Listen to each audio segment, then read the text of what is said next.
Assalamualaikum warahmatullahi wabarakatuh. Bagaimana kabarnya hari ini teman-teman?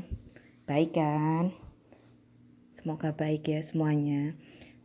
Hari ini kita akan membahas matematika. Yang pertama, perbandingan, skala, volume kubus dan balok, jaring-jaring kubus dan balok, membaca data, diagram lingkaran dan persen, dan diagram lingkaran dengan derajat. Oke teman-teman, kita lanjut ya. Yang kita bahas pertama adalah perbandingan. Nah, masih ingat kan dengan perbandingan? Kita lihat contohnya ya. Nah, di situ perbandingan umur Dias dengan umur paman adalah 2 dibanding 6. Jika umur paman 42 tahun, maka A, kita cari dulu umur Dias, B, jumlah umur mereka, C, selisih umur mereka. Selisih itu dikurangi ya. Nah, masih ingat caranya? Nah, kita pakai cara tabel. Kita tulis perbandingan umur Dias dan paman. Di situ kita tuliskan di tabel itu umur Dias 2, umurnya paman 6. Nah, yang diketahui lagi adalah umur paman. Jadi kita taruh di tabel umur paman. Bagaimana cara mencari umur Dias? Kita lihat dulu di tabelnya paman. 6 dikali berapa sama dengan 42? Nah, kita pasti tahu 6 dikali berapa dapat 42 itu adalah 7. Nah, kalau paman dikalikan 7, maka di tabel miliknya Dias juga harus kita kali 7.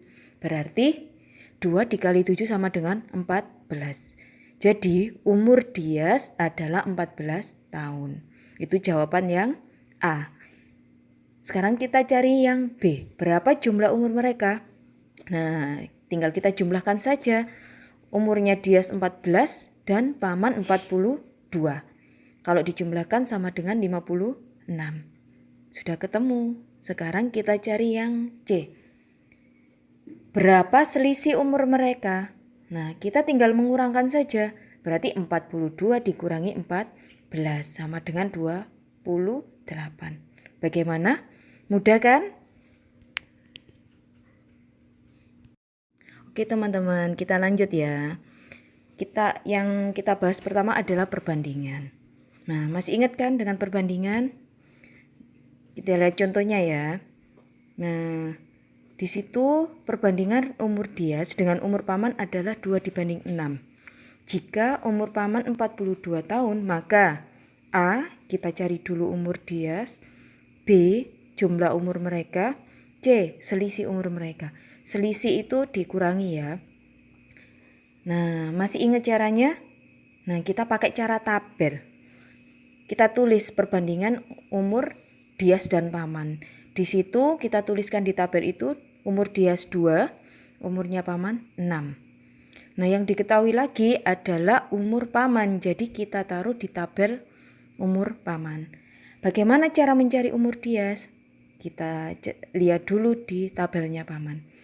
6 dikali berapa sama dengan 42? Nah, kita pasti tahu 6 dikali berapa dapat 42 itu adalah 7. Nah, kalau paman dikalikan 7, maka di tabel miliknya Dias juga harus kita kali 7. Berarti 2 dikali 7 sama dengan 14. Jadi umur Dias adalah 14 tahun. Itu jawaban yang A. Sekarang kita cari yang B. Berapa jumlah umur mereka? Nah, tinggal kita jumlahkan saja. Umurnya Dias 14 dan paman 42. Kalau dijumlahkan sama dengan 56. Sudah ketemu. Sekarang kita cari yang C. Berapa selisih umur mereka?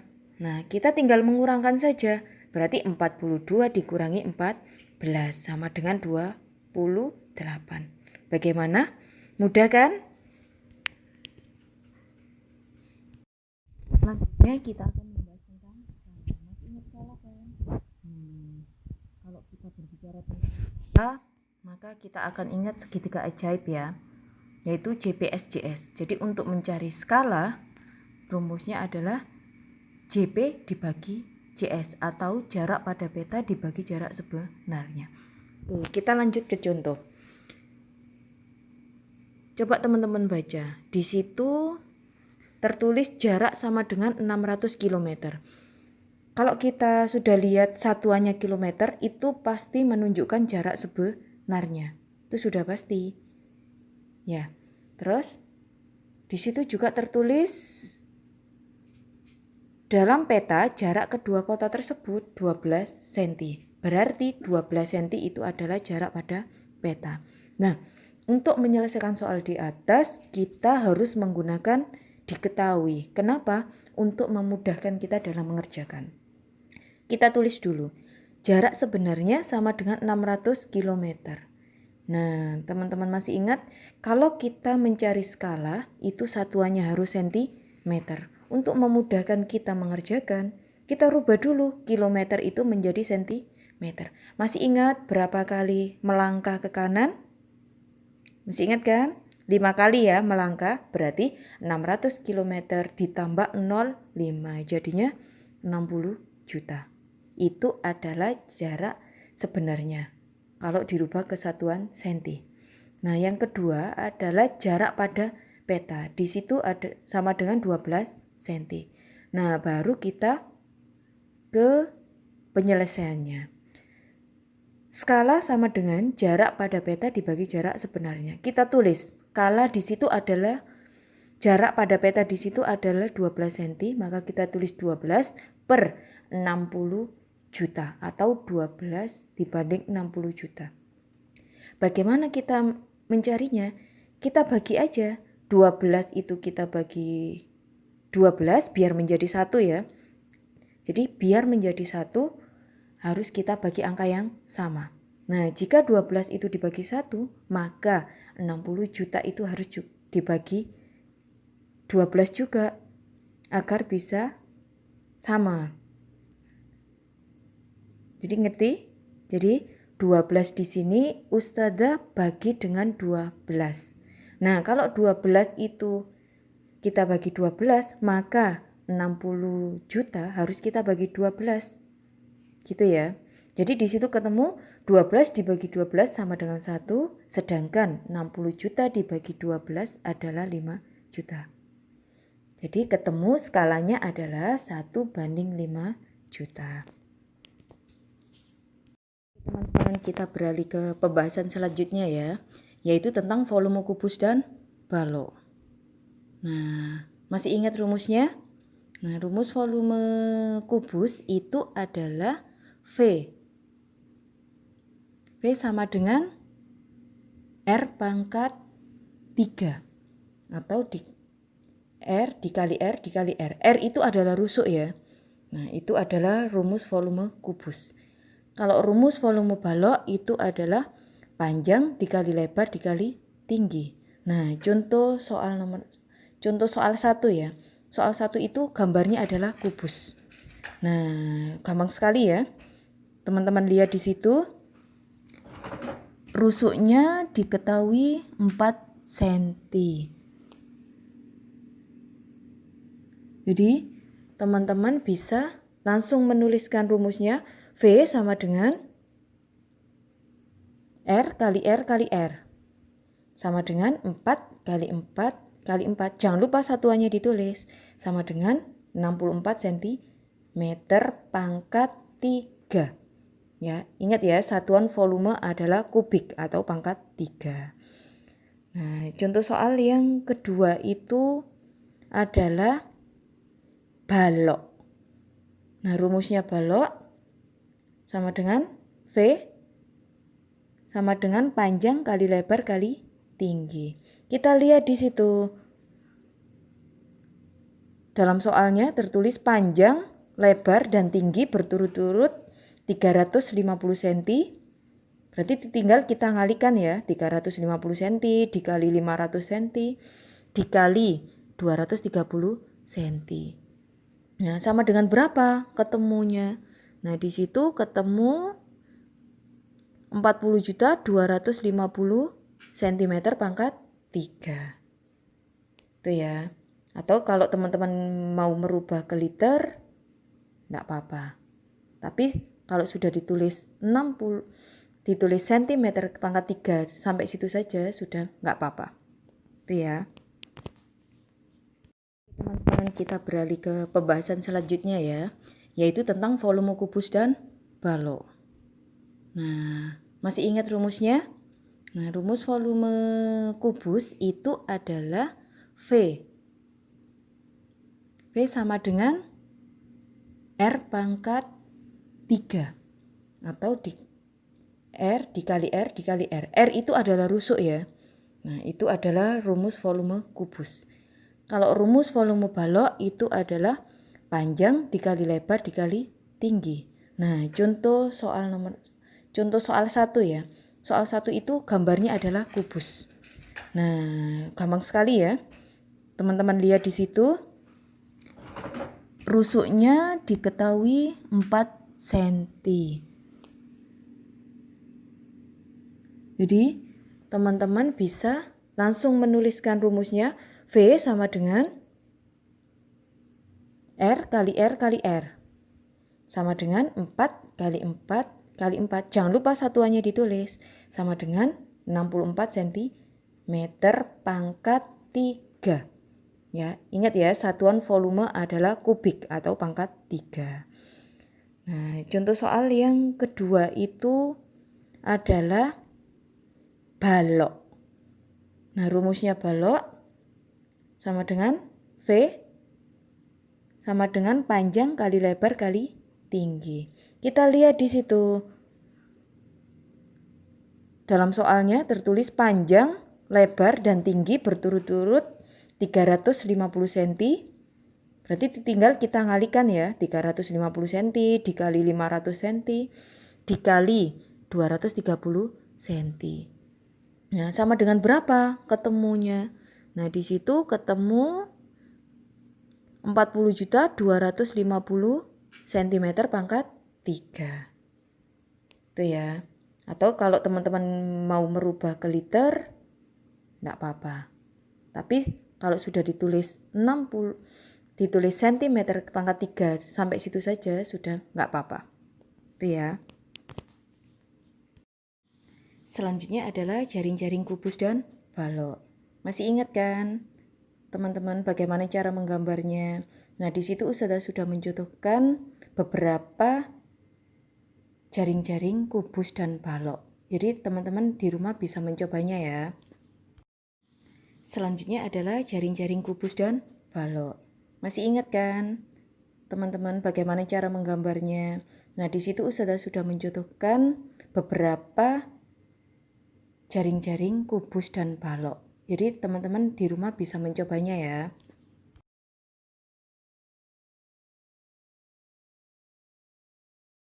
Kita lanjutkan ke soal tentang data.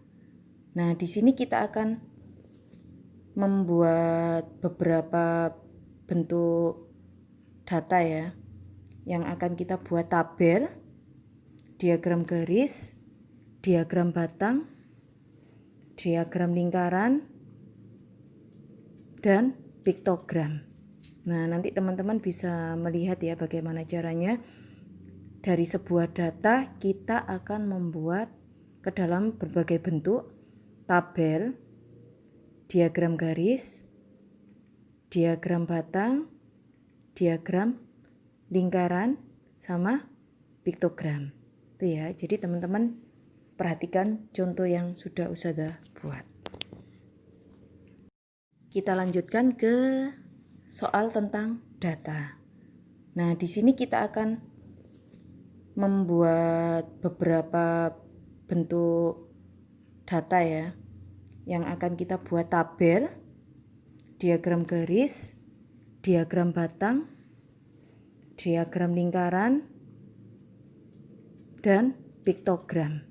Nah, nanti teman-teman bisa melihat ya bagaimana caranya. Dari sebuah data kita akan membuat ke dalam berbagai bentuk tabel, diagram garis, diagram batang, diagram lingkaran, sama piktogram. Itu ya. Jadi teman-teman perhatikan contoh yang sudah Ustazah buat. Selanjutnya kita beralih ke diagram lingkaran. Nah, yang akan Ustazah bahas sekarang Itu diagram lingkaran yang menggunakan persen ya. Coba diperhatikan contoh yang sudah Ustazah buat. Diagram lingkaran berikut menunjukkan kegemaran 300 siswa. Nah, 300 siswa itu berarti jumlah keseluruhan ya dalam mengikuti kegiatan ekstrakurikuler di sebuah sekolah. Nah, banyak siswa yang mengikuti kegiatan ekstrakurikuler drama. Jadi di sini yang dicari adalah drama. Loh, ternyata di drama itu belum ada prosentasenya. Bagaimana cara mencarinya? Nah, persen. Persen itu kalau penuh itu nilainya 100%. Berarti tinggal kita kurangi. Kurangi yang mana Ustazah? Kita kurangi sama semuanya yang ada prosentasenya, yaitu tari, voli, basket, PMR sama KIR ya. Nah, di situ sudah ada semua prosentasenya, tinggal kita kurangi saja. Jadi di situ ketemu 15%. Nah, 15% itu adalah punyanya drama. Sekarang kita bisa mencari jumlahnya. Bagaimana caranya? Lihat yang di bawahnya ya, pembahasannya ya. Di situ 15% dikali total siswa. Nah, total siswa yang ikut tadi berapa? 300. Jadi kita kalikan 15% dikali 300. Kita rubah. 15% itu menjadi 15/100, kita kalikan 300. Ingat ya, coret-coret ada 0 atas bawah, bisa kita coret langsung. Di atas ada 02, di bawah juga ada 02, tinggal langsung coret. Jadi sisanya 15 dikali 3, yaitu 45. Mengerti? Mudah kan? Nah, jadi jumlah siswa yang ikut ekstrakurikuler drama adalah 45. Oke, ini pembahasan yang terakhir ya. Nah, pembahasan yang terakhir itu adalah diagram lingkaran yang bentuknya derajat. Tahu derajat? Pasti tahu ya. Derajat itu kalau full itu 360. Oke, kita beralih ke soalnya. Nah, sebuah sekolah memiliki sebanyak 1.260 siswa. Masya Allah, banyak sekali ya. Dan di sekolah tersebut, setiap siswa wajib memiliki kegiatan ekstrakurikuler. Apabila data pada soal di atas digambarkan dalam bentuk diagram, dalam bentuk derajat, nah teman-teman perhatikan ya itu ya diagramnya ya. Nah, diketahui apa? Total siswanya 1.260 siswa. Ekskul basketnya berapa di situ? Tertulis 130 derajat ya. Kalau ekskul bola 100 derajat. Terus ekskul silat itu 80 derajat. Nah, sekarang yang ditanya. Apakah yang ditanya? Banyak siswa yang memilih ekskul musik. Ekskul musik. Nah, di situ tidak ada ya. Berapa prosentasenya? Oh, mohon maaf. Berapa derajatnya ya? Di situ belum ada. Jadi sama, kita akan melakukan hal yang sama seperti yang di persen tadi, hanya di sini bentuknya derajat. Jadi 360 derajat dikurangi jumlah dari keseluruhan. Nah, setelah dihitung jumlah keseluruhan adalah 310 derajat, sehingga musik itu ketemu 50 derajat gitu ya. Nah, terus kita akan mencari berapa banyak siswa yang mengikuti ekstrakurikuler musik. Berarti kita tulis musik tadi berapa derajat? 50 ya. Berarti 50 derajat dikali jumlah keseluruhan siswa 1.260. Oke. Di situ 50 derajat kita rubah ya. 50/360 dikali 1.260. Oh, ada 0 atas bawah. Teman-teman bisa mencoretnya. Berarti tinggal 50/36 dikali 126. Oke, berapa jumlahnya? Sudah tahu? Coba tebak sendiri ya. Oke teman-teman, sampai di sini dulu ya. Sudah paham kan? Nah, di situ ada soal latihan, bisa teman-teman coba di rumah ya untuk persiapan PAT. Jangan lupa stay at home dan jaga kesehatan. Assalamualaikum warahmatullahi wabarakatuh.